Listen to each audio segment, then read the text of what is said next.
The U.S. Civil Rights Commission did a major investigation into the 2000 election in Florida, and they found widespread instances of voter disenfranchisement and voter suppression. They basically said that the election violated the Voting Rights Act.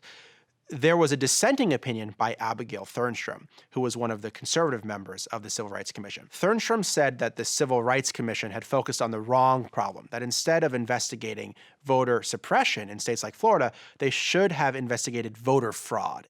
This was a crusade by the administration to find instances of voter fraud that would then build support for a more restrictive legislation that would make it harder for certain communities to be able to cast a ballot.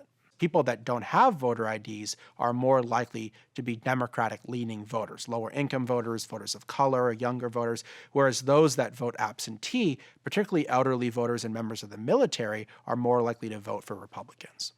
State attorneys general looked into the cases of voter fraud. They looked at all the evidence, and they concluded there just wasn't enough evidence there for them to prosecute. And there was no examples of voter impersonation, which is the type of fraud they were saying had occurred most often and was the type of fraud that a voter ID law would stop. So everyone said there's all this evidence of voter impersonation, but when the Bush administration did its own investigation, they didn't find one case of voter impersonation that they could prosecute.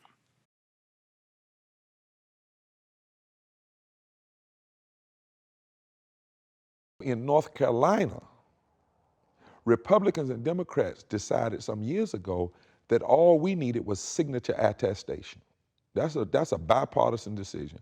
You sign your name, and if you lie, you get a 5-year felony. And they know that nobody is trying to go to jail over voting. They also know that in order to affect an election through impersonating somebody at the polls, you would have to do something that is incredibly impossible. Number one, you got to find out who you're going to impersonate. Number two, you got to be sure they don't come to the polls. Number three, you got to hope nobody at the poll knows you. Number four, you have to be willing to sign your name and risk 5 years felony. And then you got to find about 5,000 or 10,000 other folk that can do it and keep quiet. It doesn't make any sense at all. If there was going to be any real fraud, it would be in absentee balloting. But you haven't heard him talk about that.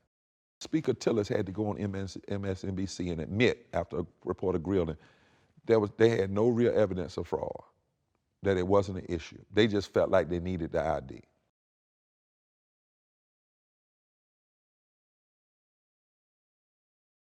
Well, I think that people who are supporters of these restrictive voting laws have to be put to the test and say, what is your proof? What is your proof that we have integrity issues with regard to our election process? Where are the numbers? Where are the cases? We define ourselves by giving people the right to vote. And the notion that somehow, some way, you would let partisan concerns, ideological concerns, get in the way of people casting a ballot, expressing their views about the country and the direction of the country. That's not appropriately partisan.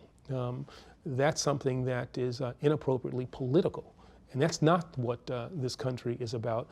It's not what the Civil Rights Movement was about. It's not what the Voting Rights Act was all about. It's not what this country says it is, it's all about.